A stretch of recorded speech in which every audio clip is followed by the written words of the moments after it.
Hi, HR Nation, it's Chris Rainey. Welcome to the HR Leaders Podcast, the show where we interview today's most successful and innovative HR practitioners 5 days a week. Today, we have a special guest on the show. We're joined by Mark Graban, who's an internationally recognized consultant, published author, professional speaker, and blogger. Mark, welcome to the show. How are you? I'm good, Chris. Thanks for having me. It's nice to have a fellow podcaster on the podcast. Yeah, we can add that to the list too. Yeah. Blogger and podcaster. Exactly. Yeah, exactly. I should have added that one to the list as well. That's all right. I don't know how you have time for all of these different things, Mark. So I just thought, let me limit it at that for now. Before we jump in, tell our listeners a little bit about yourself personally and, your journey to where we are today and the work that you currently do. Sure. So I'm sure listeners can tell I'm from the United States. I live in Texas. I don't have the Texas accent really, but you don't. I grew up in Michigan, but it's nice to be here on the podcast because I'm not an HR professional. I'm an industrial engineer by background. So my undergraduate degree is in industrial engineering. But the reason I ended up gravitating toward industrial engineering was the focus on business systems and people.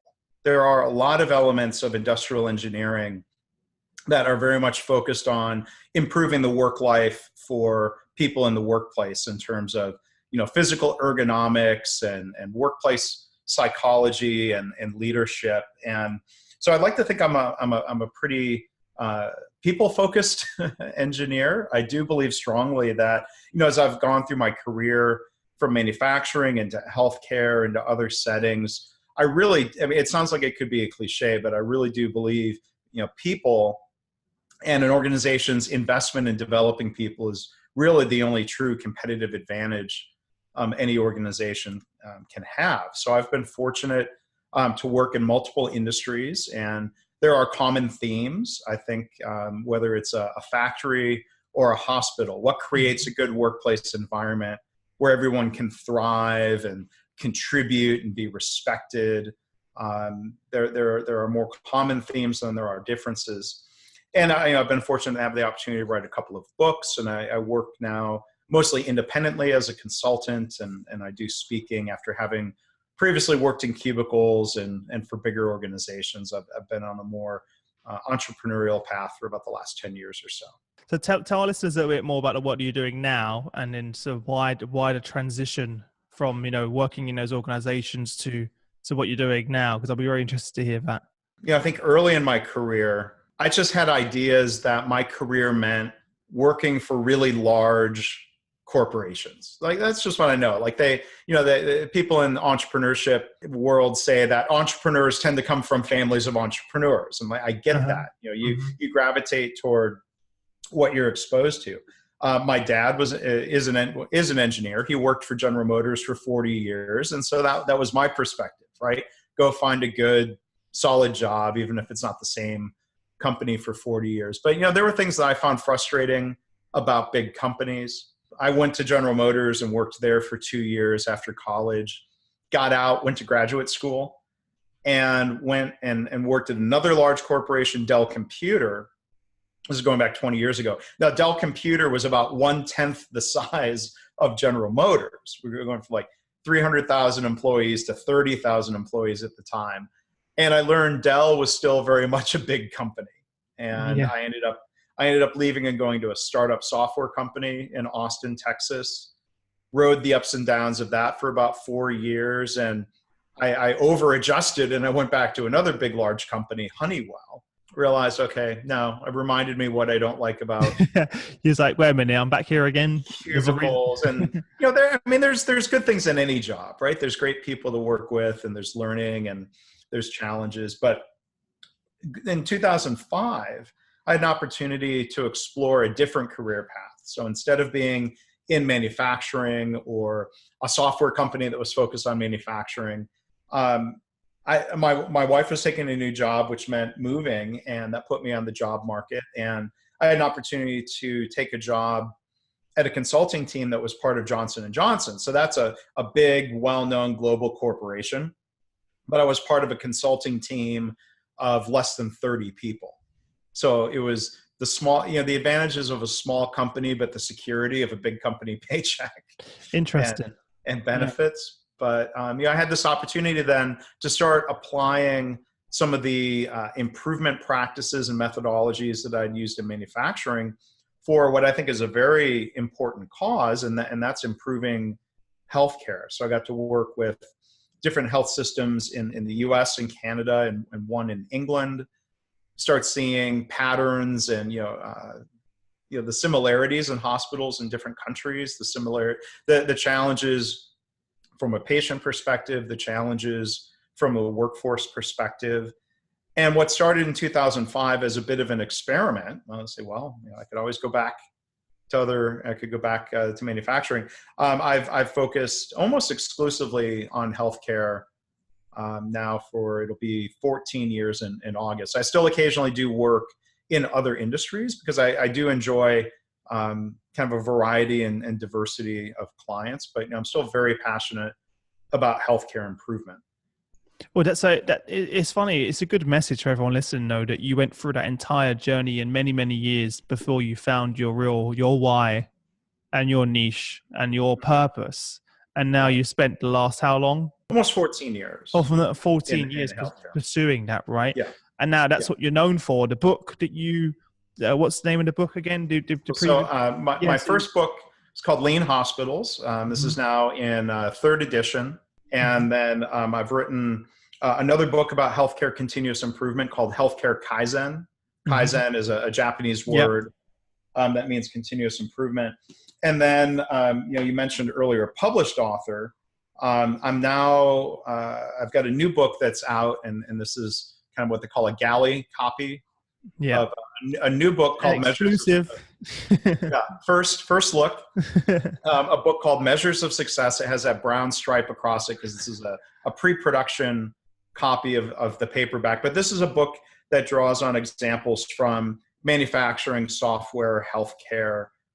So hopefully I find a broader audience for that book. But I'm self-publishing this book, which has been in education and part of the journey.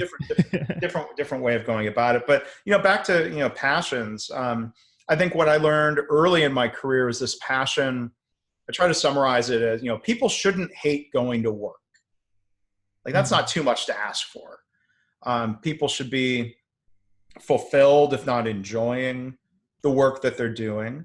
And then coming into healthcare, there's that secondary passion, related passion of nobody should get hurt going to work. And we don't want patients shouldn't get hurt by preventable systemic errors that occur in the health system. So at least in the US, this week when we're recording it is kind of National Patient Safety Awareness Week, kind of a special week of promotion and education. But patient safety is a challenge every single week of the year, and it's a challenge really in every country that I've seen data from. Let's talk about the book, because some of the stuff you're sharing in the book is so relevant to HR, especially as it's going through its own digital transformation right now. And a lot of the challenges that the HR leaders are facing are around analytics.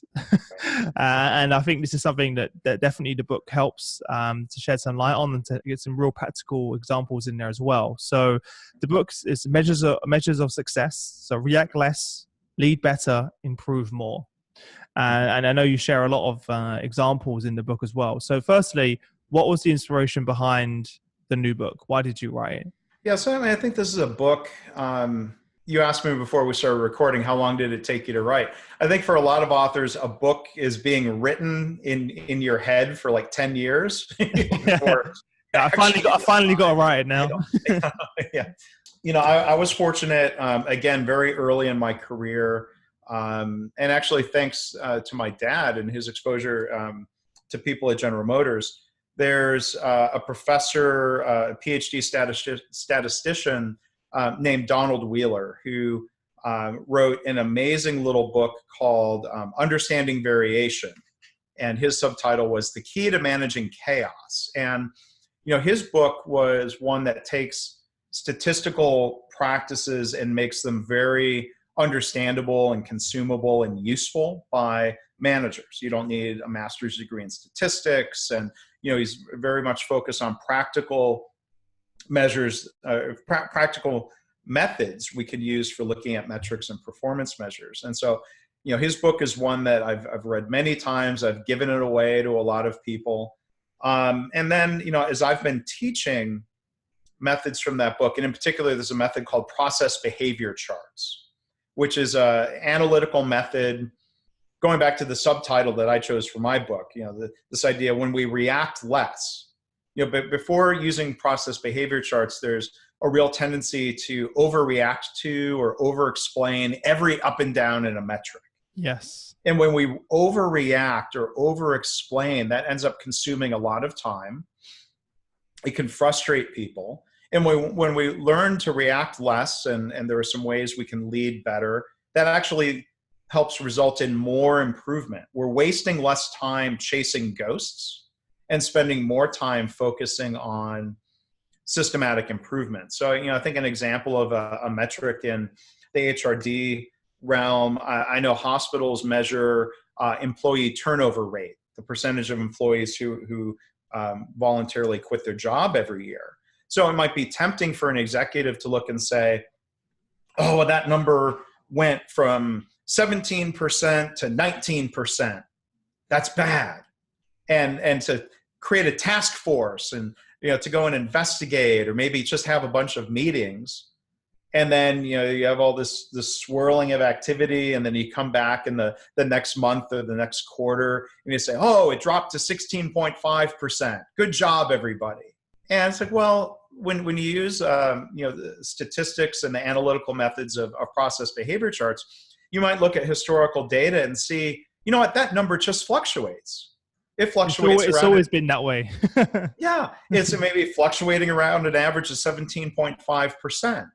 And process behavior charts help us learn to kind of filter out the noise in a metric and focus on what we call signals. And there are a handful of statistical rules that help you see if the metric goes up or goes down to a certain level, or if there are certain trends that are likely to be non-random. That might be worth reacting to. So let's say that metric normally fluctuates in a range of 12 to 22%.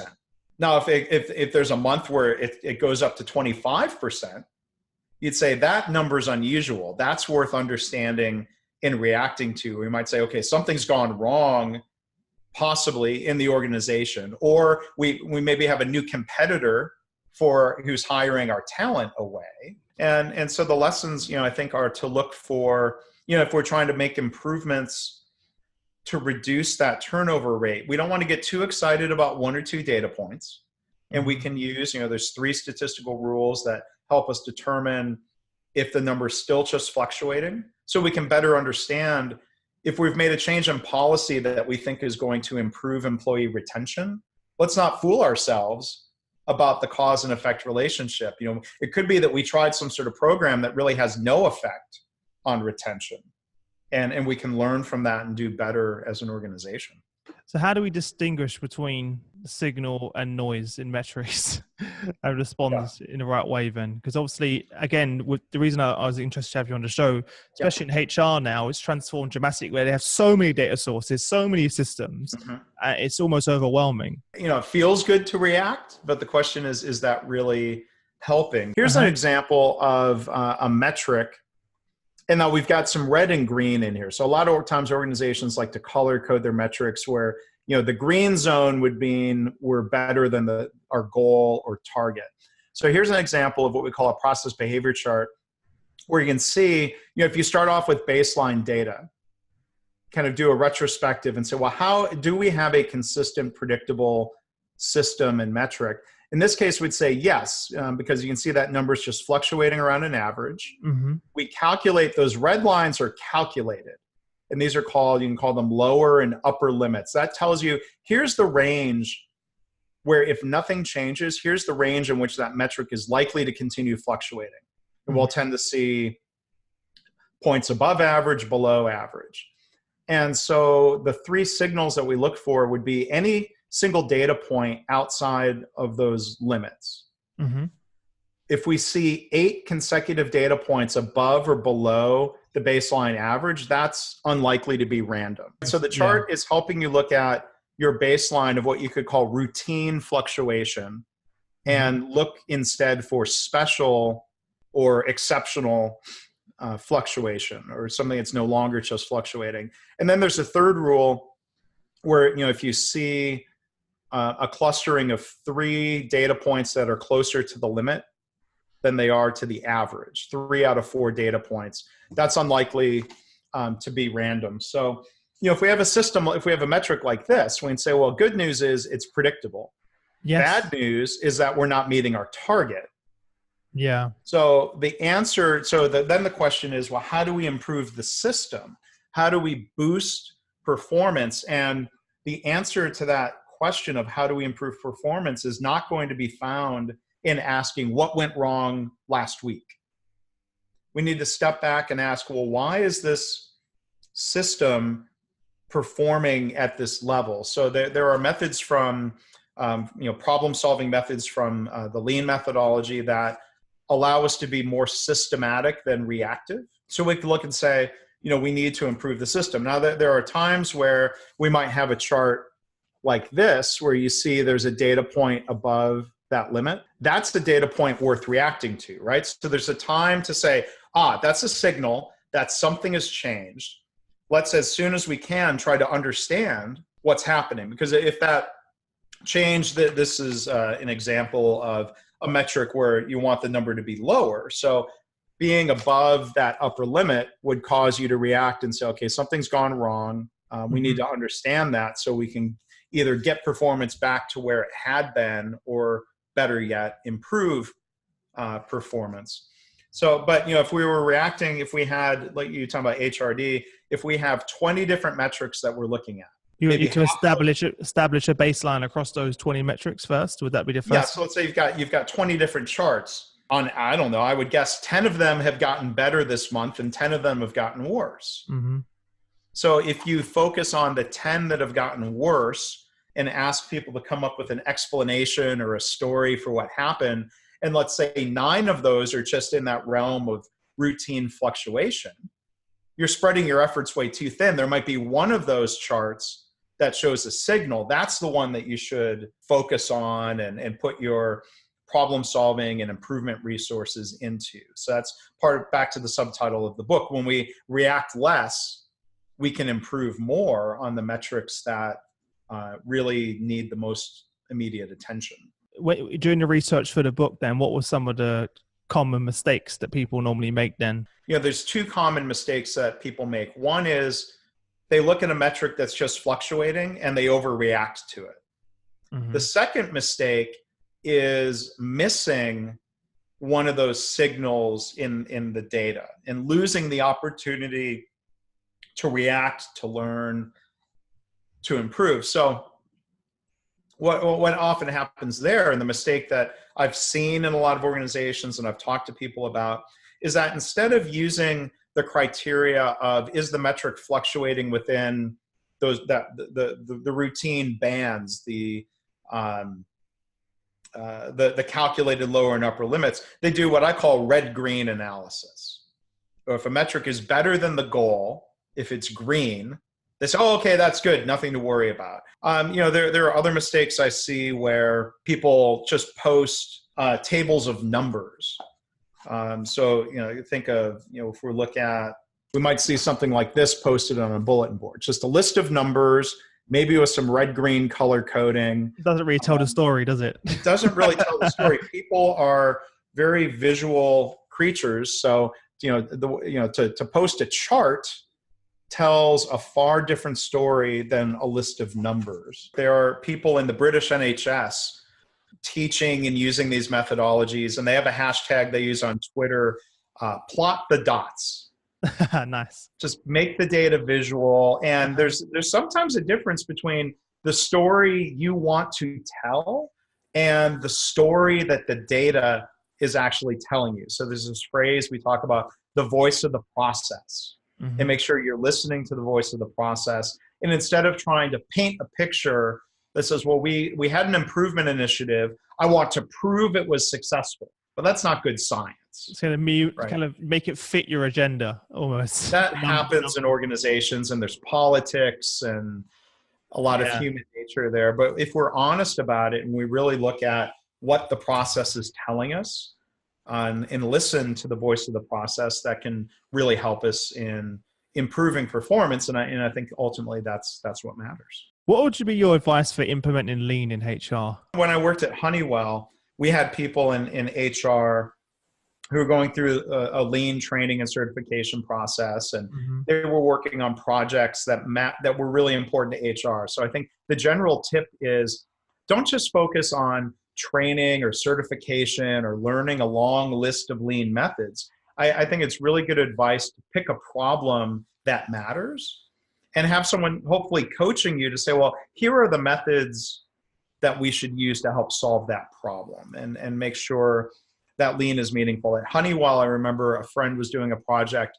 looking at the process for getting employment visas for foreign employees, and trying to reduce the amount of time that it took to get all of that paperwork and everything processed. Because I think it's a great example as well. It's a perfect case study. I think there were examples where they were losing employees either because they took other jobs or maybe the government got in the way. A lot of lean is really, even going back to Toyota, is focused on eliminating waste and delays and shrinking time. That's a different mindset than quote unquote cost cutting.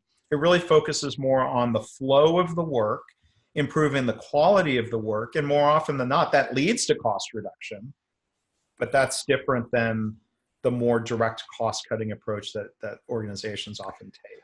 And what are some of the other examples that you share in there that could be of use, do you think, for HR leaders? Yeah, the book is a combination of, here are some ideas of things to do, and then there's also, hopefully in a gentle way, some reminders of things not to do.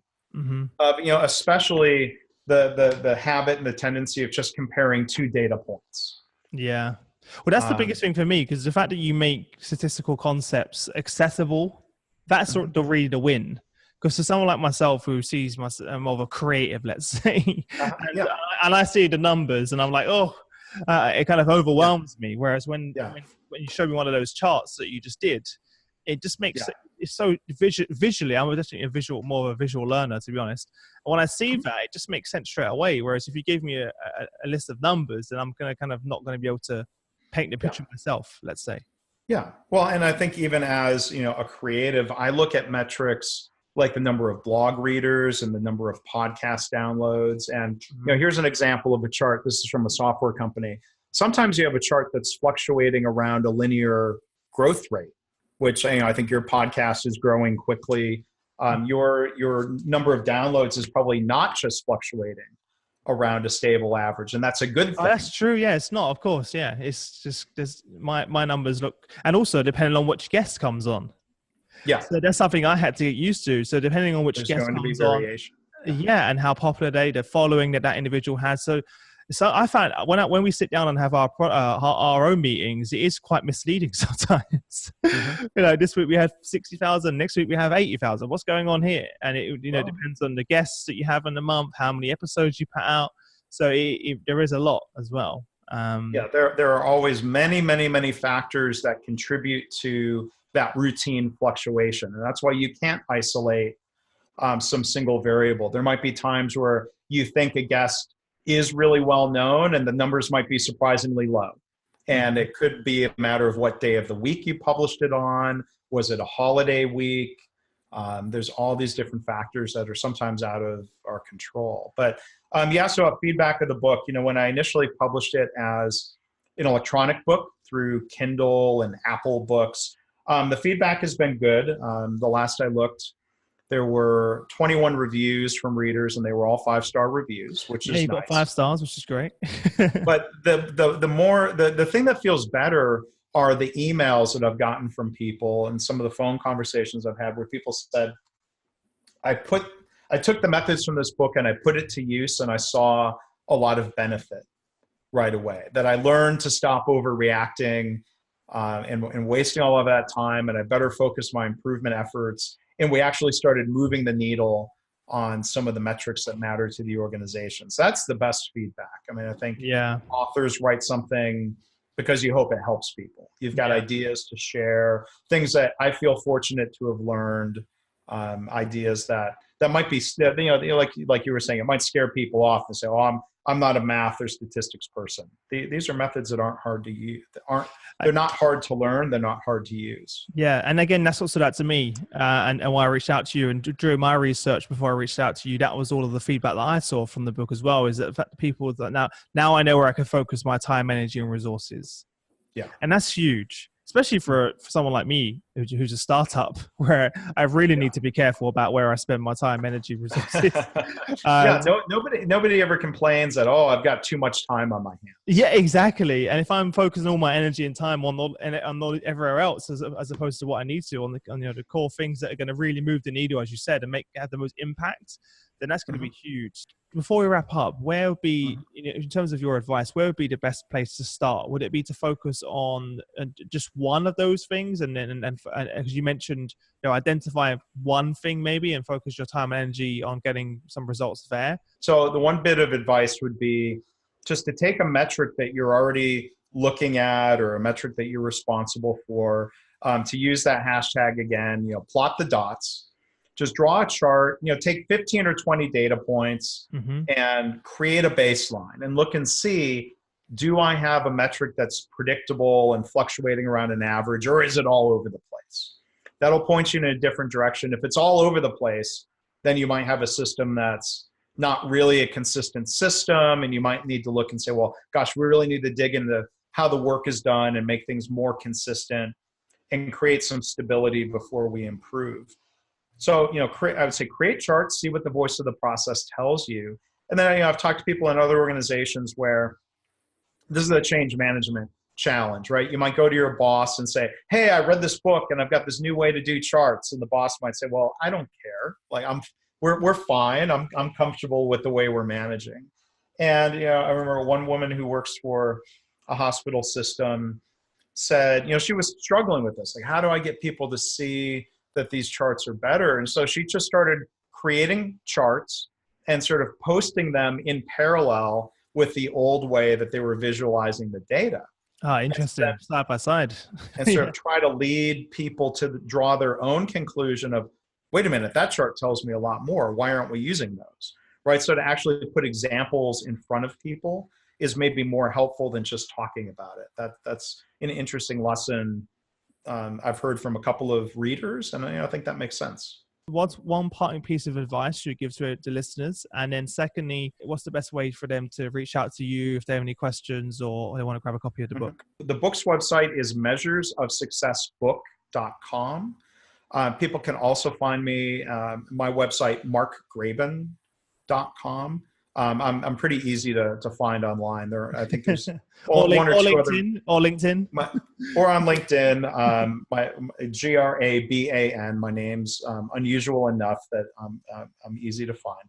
And I think in terms of advice, sometimes being right is the wrong strategy. We push really hard. We're trying to tell people what to do, and that creates a natural defensiveness. I think one of the lessons is we often try throwing solutions at people.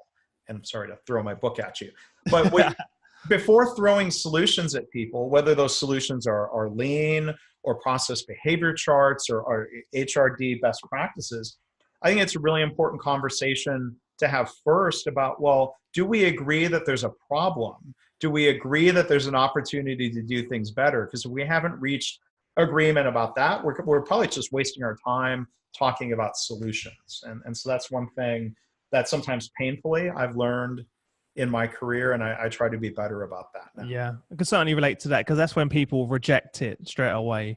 If you don't you can't start talking about the solution unless people are actually on the same page. Otherwise, immediately they're going to become disengaged. They're going to reject it, and those are when those initiatives fail. And also, tell us where to access your podcast as well. We didn't speak about that. So you have a podcast, right? Where can we? Yeah, I've my main podcast. You can find it at leanpodcast.org. That'll forward you to the main page for it. It's available in iTunes and Stitcher and Google Play and I think they call it Apple Podcasts now. I know they keep changing it, don't they? Yeah. iTunes, Apple Podcasts. Yeah. But it's available in most of the places you find out there. I started in 2006, and so I think I tend to do them roughly every 2 weeks. I've done about 25 a year. So I think right now it's at episode 335.